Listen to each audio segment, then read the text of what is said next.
Shalom bien-aimés dans le Seigneur, ici l'homme de Dieu Guy Zendan. Nous continuons notre chemin vers la résurrection.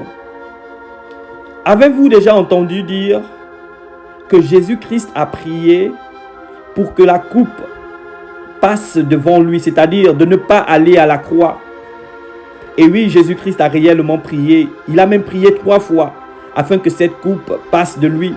Mais après, il a dit: mais pas ma volonté, que ta volonté soit faite. Aujourd'hui, bien-aimés, on va parler d'un aspect très important pour nos chrétiens. C'est la prière. Oh oui, cher ami.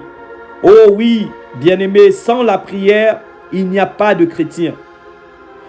La prière est ce canal par lequel Dieu utilise pour agir dans ta vie. La parole de Dieu nous dit dans Matthieu 7 au verset 8 que celui qui demande reçoit.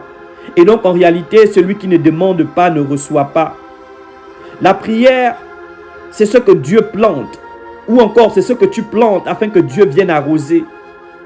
Tu dois prier avant de sortir de ta maison. Tu dois prier avant de manger. Tu dois prier avant de te lancer dans un projet. Tu dois prier avant de choisir le conjoint de ta destinée. La parole de Dieu nous dit dans 1 Thessaloniciens 5 au verset 17, « Priez sans cesse ». Et donc le Seigneur a prévu que tu devais prier à tout moment. Parce que nul ne sait de quoi sera fait demain. Cette personne que tu crois être ton ami peut-être complote des choses derrière toi, mais tu ne sais pas.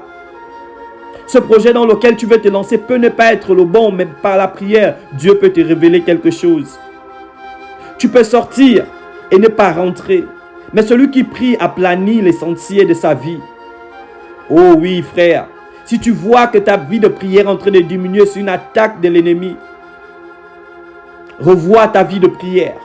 Celui qui prie montre qu'il est limité et qu'il a confiance en Dieu. Priez sans cesse, nous dit la parole de Dieu. Quand tu lis la parole de Dieu, tu te rends compte que Jésus-Christ était un homme de prière. Et il va dire aux apôtres, dans le livre de Matthieu, au chapitre 26, au verset 41, il dit: priez afin que vous ne tombez pas à la tentation, car la chair est faible, l'esprit est bien disposé. Donc si tu veux vivre une vie de puissance, il faut passer par la prière. Revois ta vie de prière. Père éternel, nous te bénissons car tu nous as donné la prière comme oxygène du chrétien. Nous prions, Seigneur, que tu nous donnes une vie de prière intense et que nous prions sans cesse. Nous t'appelons, nous t'invoquons, ô Dieu, afin que tous nos ennemis tombent de devant nous.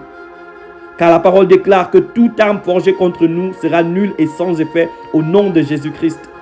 Je prie pour toute personne qui m'écoute aujourd'hui et que leur vie de prière a diminué. Père éternel, je prie que par ton esprit, tu puisses ranimer leur prière. Car sans la prière, il n'y a rien de grand qui s'accomplit. Que ton nom soit élevé, Papa. Amen.